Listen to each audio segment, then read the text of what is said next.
오늘 함께 은혜 받으실 말씀은 요한복음 14장 1절에서 6절까지의 말씀입니다. 요한복음 14장 1절에서 6절까지의 말씀. 우리 말씀을 찾으셨으면 같이 말씀을 봉독하도록 하겠습니다. 너희는 마음에 근심하지 말라. 하나님을 믿으니 또 나를 믿으라. 내 아버지 집에 거할 곳이 많도다. 그렇지 않으면 너희에게 일렀으리라.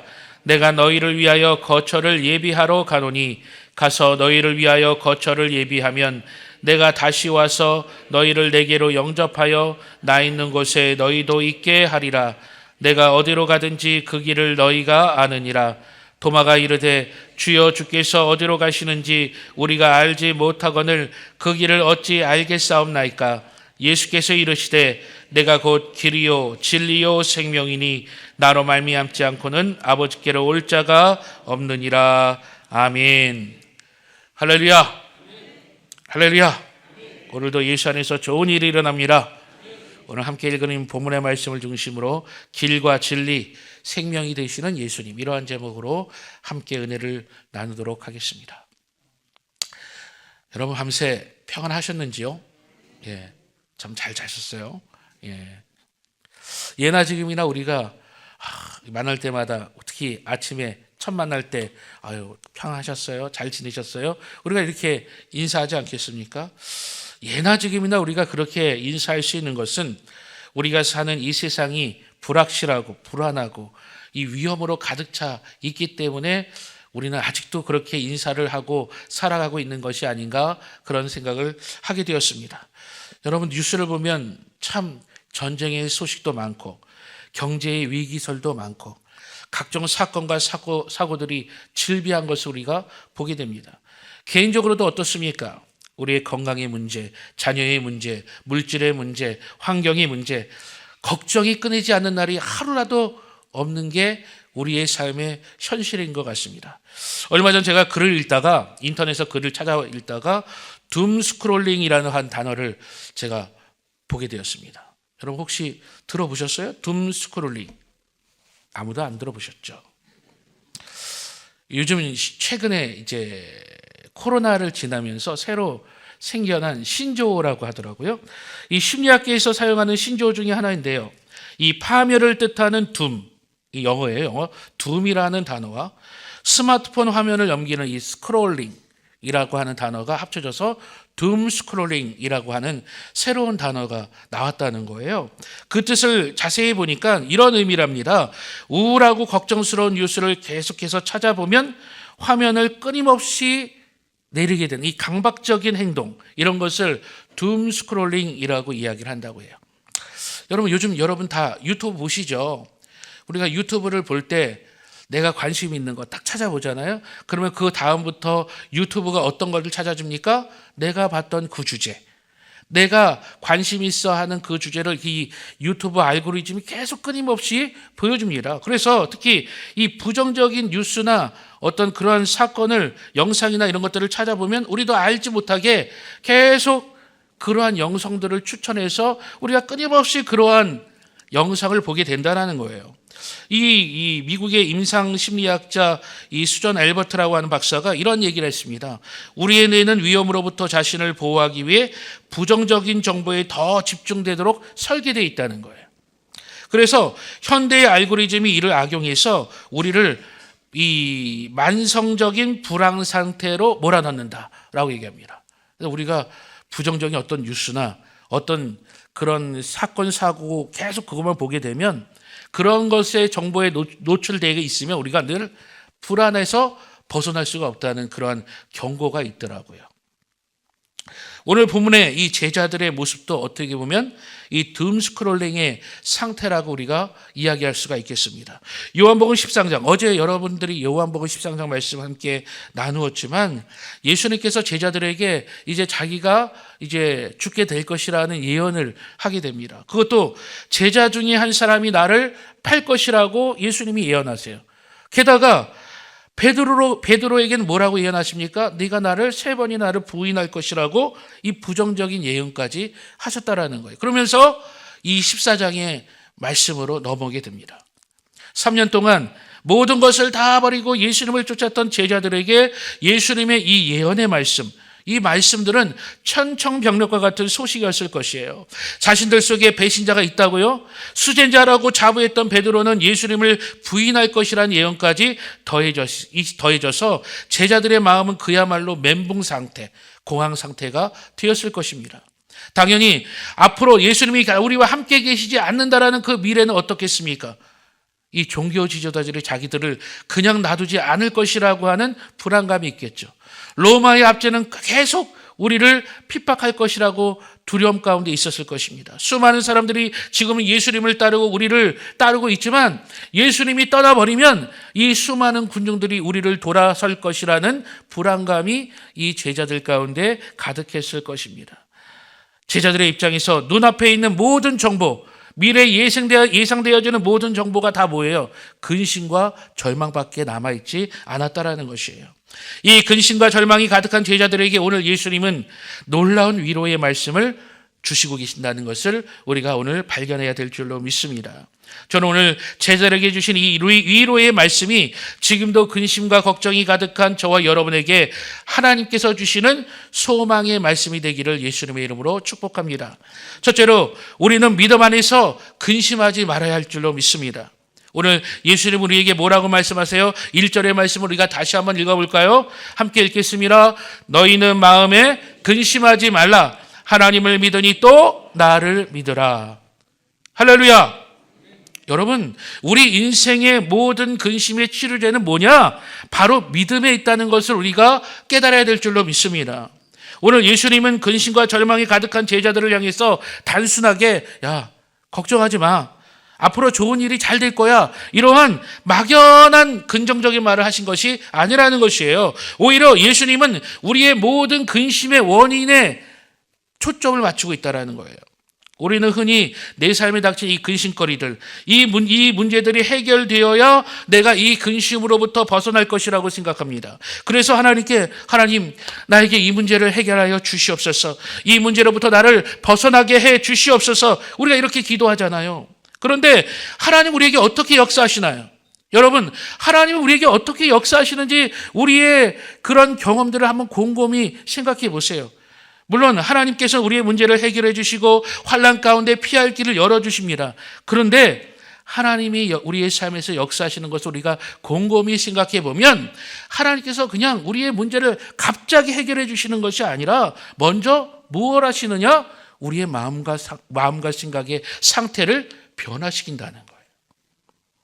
우리의 잘못된 생각, 이 불안한 마음의 상태를 하나님께서 먼저 회복시켜 주신다는 것을 우리가 깨달아야 될 줄로 믿습니다. 문제에 우리의 모든 마음과 시선이 빼앗겨 버린 우리를 하나님은 문제가 아닌 이 문제를 해결하시는 하나님을 바라보게 하신다는 거예요. 우리의 응답의 대부분은 바로 이 하나님을 바라보는 것. 다시 말하자면 하나님을 믿는 것으로부터 시작된다는 것을 우리가 믿어야 될 줄로 믿습니다. 그래서 오늘 예수님께서 뭐라고 말씀하시느냐? 하나님을 믿으니 또 나를 믿으라. 하나님을 믿으니 또 나를 믿으라 명령하고 있는 것이에요. 그렇게 우리의 삶에 근심 걱정들이 몰려올 때 우리는 어떻게 해야 됩니까? 가만히 앉아서 그 근심거리들을 다 받아들여서는 안 된다는 거예요. 적극적으로 우리의 시선과 생각을 바꿔야 될 줄로 믿습니다. 어떻게 해요? 오늘 예수님께서 우리에게 말씀하신 것 같이 믿음을 발동시켜야 돼요. 우리의 믿음을. 그렇다면 우리의 믿음이란 무엇입니까? 우리의 믿음의 대상은 누구세요? 바로 천지를 지으신 하나님, 그리고 우리를 위해서 오늘 목숨까지도 버리시고 구원해 주신 예수 그리스도를 우리가 믿어야 될 줄로 믿습니다. 여러분, 근심의 문제가 어디에 있습니까? 나에게 닥쳐온 그 문제를 내 힘으로 해결할 수 없기 때문에 그래요. 내 힘으로 통제할 수 없기 때문에 그 무력감으로부터 이 근심의 문제가 시작되는 것이에요. 하지만 믿음은 근심거리의 통제권을 나에게서 하나님께 맡겨드리는 것입니다. 그럴 때 우리는 이 근심의 문제로부터 벗어날 수 있게 된다는 것을 믿으시기를 바랍니다. 이사야서 41장 10절은 우리에게 이렇게 말씀하세요. 우리 함께 읽어보겠습니다. 두려워하지 말라. 내가 너와 함께함이라. 놀라지 말라. 나는 내 하나님이 됨이라. 내가 너를 굳세게 하리라. 참으로 너를 도와주리라. 참으로 나의 의로운 오른손으로 너를 붙들리라. 할렐루야. 하나님 믿으면 하나님 우리를 붙들어 주십니다. 여러분, 나는 모르지만 하나님은 아세요. 나는 능력이 없지만 하나님은 능력이 많으십니다. 나는 할 수 없지만 하나님은 오늘도 일하시고 행하시는 분이라는 것을 믿어야 될 줄로 믿습니다. 그렇기 때문에 오늘 우리가 가져야 될 것은 무엇이냐? 믿음이에요. 믿음. 특히 우리 순복음의 성도들의 믿음은 무엇입니까? 할렐루야, 절대 긍정의 믿음이에요. 절대 긍정의 믿음. 오늘 이 절대 긍정의 믿음이 우리 믿음의 성도님들 가운데 있기를 주님의 이름으로 축복합니다. 여러분, 솔직히 절대 긍정이라는 것이 어떻게 가능합니까? 내 삶에 문제가 있어요. 걱정, 의심이 가득한데 어떻게 절대 긍정이라는 말이 나와요? 바로 하나님께 모든 것을 맡겨드리고 하나님께서 모든 것을 다 이루어 주실 것을 믿기 때문에 우리는 그 안에서 긍정적인 생각을 갖고 믿음으로 하나님께 나아갈 수 있다는 것을 믿으시기를 주님의 이름으로 축복합니다. 둘째로 오늘 예수는 우리에게 무엇을 말씀하시느냐? 천국의 소망으로 현재를 이기라고 말씀하고 있어요. 예수님은 제자들에게 근심하지 말아야 될 것을 말씀하시면서 그 다음에 무엇을 말씀하시느냐? 천국의 소망을 제자들에게 말씀하고 계십니다. 바로 2절과 3절의 말씀을 우리가 다시 한번 읽어보도록 하겠습니다. 시작. 내 아버지 집에 거할 곳이 많도다. 그렇지 않으면 너희에게 일렀으리라. 내가 너희를 위하여 거처를 예비하러 가노니 가서 너희를 위하여 거처를 예비하면 내가 다시 와서 너희를 내게로 영접하여 나 있는 곳에 너희도 있게 하리라. 여러분, 우리가 이 말씀 어디서 많이 들어요? 장례식장에서 많이 듣잖아요. 소천한 우리 고인의 가족들이나 우리 성도님들에게 이 천국의 소망을 전할 때 가장 많이 읽는 말씀이 바로 오늘 이 말씀입니다. 그런데 오늘 본문 전체의 이야기를 우리가 생각하면서 이 말씀을 읽다 보면 이 말씀이 좀 다르게 우리가 이해할 수가 있습니다. 지금 제자들의 상태가 어떤 상태예요? 극심한 절망과 이 근심의 상태 아니겠어요? 예수님이 없는 미래를 조금 더 상상할 수 없는 이 혼돈으로 가득한 상태라고 우리가 말할 수가 있습니다. 그런데 예수님은 먼저 제자들에게 근심으로 향한 그들의 시선을 하나님으로 그 시선을 바꾸십니다. 그리고 갑자기 아버지 집에 대한 이야기를 하시는 거예요. 갑자기 다른 얘기 하시는 것처럼 보이기도 하지 않습니까? 그렇다면 우리는 이 말씀을 어떻게 이해해야 되느냐? 예수님의 말씀은요, 근심하는 제자들의 시선을 이 땅의 문제에서 어디로 옮기느냐? 다시 아버지의 집으로 옮기시기 위한 뜻으로 이 말씀을 우리가 이해해야 될 줄로 믿습니다. 제자들의 눈에 지금 예수님은 어떤 거예요? 십자가를 지시고 죽음으로 가시는 거예요. 이 예수님이 죽음의 길, 저주의 길, 절망의 길로 가신다고 제자들은 생각하고 있습니다. 그런데 예수님은 뭐라고 얘기하시느냐? 그 길이 죽음의 길, 저주의 길, 절망의 길이 아니라 너희를 위한 하나님의 집, 그곳의 거처를 예비하러 가는 길이라고 지금 말씀하고 있다는 거예요. 왜 많은 사람들이 이 땅에서의 고난 가운데 쉽게 무너지고 낙심합니까? 이 세상이 전부라고 생각하기 때문에 그래요.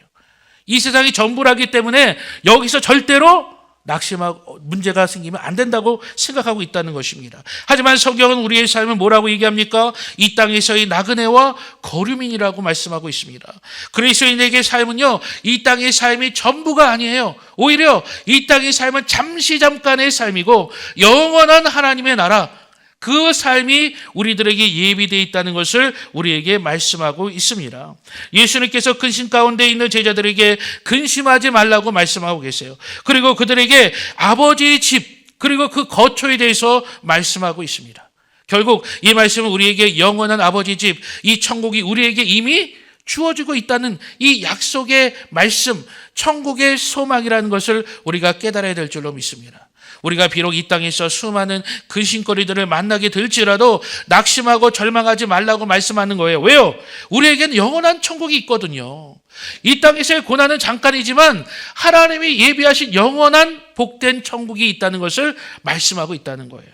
히브리서 13장 14절에서 15절은 또한 우리에게 이렇게 말씀하고 있습니다. 우리 함께 읽겠습니다. 우리가 여기에는 영구한 도성이 없으므로 장차 올 것을 찾나니 그러므로 우리는 예수로 말미암아 항상 찬송의 제사를 하나님께 드리자. 이는 그 이름을 증언하는 입술의 열매니라. 히브리서 기자가 뭐라고 얘기하느냐? 항상 찬송의 제사를 하나님께 드리자고 말씀하고 있습니다. 왜냐하면 예수님을 통해서 이 땅에서 누리지 못하는 영원한 도성, 영원한 천국이 우리에게 있기 때문에 우리는 하나님께 찬송의 제사를 드릴 수 있다는 거예요. 그렇기 때문에 천국의 소망이 있는 사람에게는요, 형제의 고난은 전혀 다른 의미로 다가오게 되는 것입니다. 우리에게 잠깐의 고난은 닥칠지라도 그것과 비교할 수 없는 하나님의 영광이 우리에게 기다리고 있다는 것을 여러분 믿으시기를 바랍니다. 여러분 그걸 생각하면 우리는 지금의 고난 중에도 뭐 할 수 있느냐? 기뻐하고 감사하고 믿음으로 나갈 수 있는 거예요. 여러분에게 그 천국의 소망이 오늘도 있기를 예수님의 이름으로 축복합니다.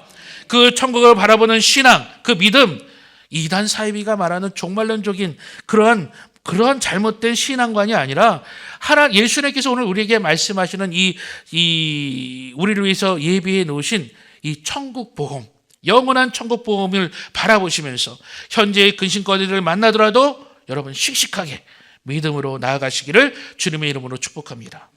마지막으로 오늘 예수님은 우리에게 무엇을 말씀하시느냐? 바로 우리는 항상 길과 진리, 생명 되신 예수님을 바라봐야 된다는 거예요.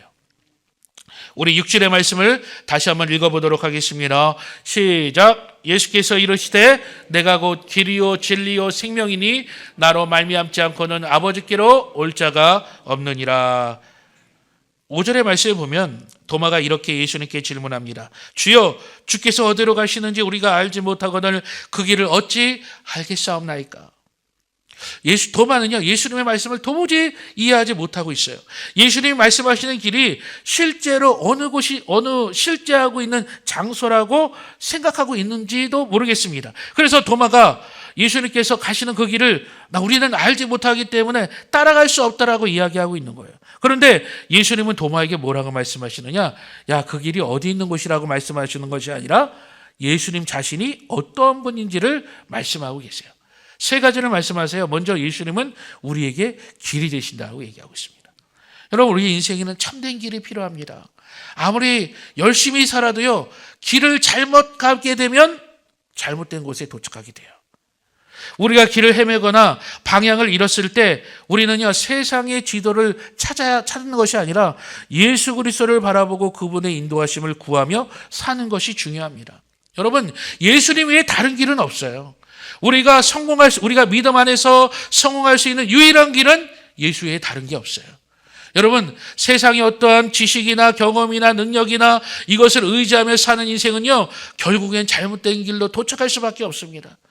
예수 그리스도를 바라보고 그분의 말씀을 의지해서 따라가는 자만 우리가 하나님께서 예비하신 영원한 그 복된 장소, 이 세상에서도 성공할 수 있는 믿음의 그 장소로 나아갈 수 있다는 것을 믿으시기를 바랍니다. 둘째로 예수님 우리에게 뭐가 되시느냐? 진리가 되신다고 말씀하고 있어요. 세상은 우리에게 얘기합니다. 절대적인 진리는 없다. 네 말도 맞고 내 말도 맞다. 근데 또 세상은 이렇게 얘기합니다. 이것이 진짜 진리다. 이것도 진리다. 도대체 누구 말을 믿어야 될지 모르겠습니다. 우리는 이런 수많은 사상과 정보의 홍수 가운데 무엇이 참된 것인지, 물론 무엇이 영원한지를 알지 못하고 혼돈 가운데 살아갈 수밖에 없다는 거예요. 그런데 오늘 예수님 우리에게 뭐라고 말씀하시느냐? 예수님 스스로가 우리에게 진리가 되신다라고 말씀하고 있어요. 예수님만이 이 세상 가운데 우리를 끝까지 붙잡아 주시는 유일한 희망이라는 거예요. 그렇기 때문에 우리는 어떻게 살아야 됩니까? 세상이 어떠한 가르침, 그런 것에 휩쓸리는 인생이 아니라 우리의 삶과 기준을 예수님께 딱 맞춰야 돼요. 예수님의 말씀에 우리의 삶의 기준을 딱 맞추고 그 말씀을 우리의 삶의 중심, 우리의 마음의 중심에 새길 때 우리는 참된 진리 안에서 자유함을 누리게 될 줄 믿으시기를 바랍니다. 실제로 예수는 우리에게 뭐라고 하세요? 생명이 되신다고 말씀하고 계세요. 하나님과 단절된 사람은요, 육체적으로는 사는 것처럼 보이지만 영적으로는 이미 사망 상태에 빠진 사람입니다. 그렇기 때문에 하나님은 이 단절된 우리 영혼을 구원하시기 위해서 그의 독생자 예수님을 이 땅에 보내주신 거예요. 그리고 예수님께서 십자가에 달려 죽으시고 부활하심을 통해서 하나님과 이 단절된 우리의 관계가 다시 회복된 줄 믿으시기를 바랍니다. 그렇기 때문에 예수님은 단순히 믿음의 대상이 아니라 그 믿음의 대상을 뛰어넘어서 우리의 생명의 근원이 되시며 우리에게 날마다 새 생명을 허락해 주시는 영생의 근원이라는 것을 우리가 믿어야 될 줄로 믿습니다. 예수를 믿을 때 우리는 단순히 천국 티켓만 확보한 것으로 만족할 것이 아니라 하나님과의 이 회복된 관계 안에서 풍성한 생명을 주시는 그 은혜를 누리는 자가 되시기를 예수님의 이름으로 축복합니다. 이렇게 예수는 뭐라고 말씀하시느냐? 내가 곧 길이요 진리요 생명이니 나로 말미암지 않고는 아버지께로 올 자가 없다고 말씀하고 있는 거예요. 예수님만이 우리의 삶의 유일한 구원의 길이요 우리의 참된 진리가 되시며 우리의 영원한 생명이 되신다는 것을 여러분 믿으시기를 주님의 이름으로 축복합니다. 사도행전 4장 12절은 우리에게 이렇게 말씀하세요. 함께 읽겠습니다. 다른 이로서는 구원을 받을 수 없나니 천하 사람 중에 구원을 받을 만한 다른 이름을 우리에게 주신 일이 없음이라 하였더라. 할렐루야. 결국 이 말씀은요, 근심 가운데 있는 제자들에게 세상이 다른 것을 의지하지 말고 참된 길과 진리, 생명이 되신 예수님, 그 예수님을 바라보고 그 예수님을 따라가라고 말씀하고 있는 것입니다. 예수님만이 우리를 구원하시고 예수님만이 우리의 영원한 삶의 의미와 목적을 알게 하시는 완전한 분이라는 것을 우리가 기억해야 될 줄로 믿습니다. 그 예수님을 붙잡고 우리가 나아갈 때 우리의 삶에 다가오는 수많은 어떤 상황 가운데 우리도 흔들리지 않고 우리가 믿음으로 승리할 수 있음을 여러분 믿으시기를 주님의 이름으로 축복합니다. 말씀을 정리합니다. 오늘 예수님은 근심 가운데 처한 제자들 그리고 근심 가운데 있는 저와 여러분들을 향해서 오늘 말씀하고 계세요. 첫 번째는 뭐예요? 믿으라는 거예요. 믿으라는 거. 왜 근심합니까? 믿음이 없어서 근심하는 거예요. 우리를 사랑하시는 하나님을 여러분 믿으시기를 바랍니다. 우리를 위해서 십자가를 짊어지신 예수님, 부활하신 예수님, 그 예수님을 오늘 믿으시기를 주님의 이름으로 축복합니다. 그 믿음으로 불완전한 우리의 미래를 하나님께 맡겨드리기를 주님의 이름으로 축원합니다. 두 번째는 뭐라고 말씀합니까? 천국을 소망하라고 말씀하고 계세요. 우리가 사는 세상은요, 잠시예요. 우리에게는 예수님께서 예비하신 영원한 본향이 예비되어 있습니다. 이 세상이 그 무엇과도 비교할 수 없이 가장 좋은 것, 가장 행복한 것, 가장 축복된 것, 그 천국이 바로 오늘 저와 여러분에게 이미 주어졌다는 것을 믿고 지금의 고난을, 여러분의 어려움을 여러분 믿음으로 이겨나가시기를 주님의 이름으로 축복합니다. 마지막 세 번째는 무엇입니까? 예수님을 바라보라는 거예요. 예수님을. 걱정, 근심으로 가득할 때, 어디로 가야 할 길이 보이지 않을 때 어떻게 해야 됩니까? 우리의 참된 길이며 진리가 되시며 영원한 생명이 되시는 예수님 바라봐야 돼요. 그 예수님을 의지해서 믿음의 길로 나아가야 될 줄로 믿습니다. 오늘 이 약속의 말씀들을 붙잡고 근심을 믿음으로 바꿔서 승리하는 우리 주님의 백성들이 되시기를 예수님의 이름으로 축원합니다. 기도하겠습니다. 좋으신 아버지 하나님, 오늘도 우리에게 귀한 말씀을 허락하여 주시고 우리가 이 혼란스러운 세상 가운데 오직 믿음으로 그리고 천국의 소망으로 그리고 예수님을 바라보는 그 믿음으로 나아갈 수 있도록 주님 축복하여 주시옵소서. 세상은 고난 가운데로 가득할지라도 우리는 그 가운데서도 믿음으로 아버지 하나님 당당하게 살아가는 믿음의 백성들이 될 수 있도록 축복하여 주시옵소서. 오늘도 귀한 예물을 하나님께 드립니다. 드려주는 모든 손길, 우리의 기도의 제목들 하나님께서 흠양하여 주시옵시고 우리 모든 성도들의 그 손길에 오늘도 주님께서 예비하신 놀라운 축복이 임하게 하여 주시옵소서. 감사드리오며 예수님의 이름으로 기도합니다. 아멘. 하늘에 계신 우리 아버지여, 이름이 거룩히 여김을 받으시오며 나라가 임하시오며 뜻이 하늘에서 이루어진 것 같이 땅에서도 이루어지리라. 오늘 우리에게 일용할 양식을 주시옵고 우리가 우리에게 죄 지은 자를 사하여 준 것 같이 우리 죄를 사하여 주시옵고 우리를 시험에 들게 하지 마시옵고 다만 악에서 구하시옵소서. 나라와 권세와 영광이 아버지께 영원히 있사옵나이다. 아멘.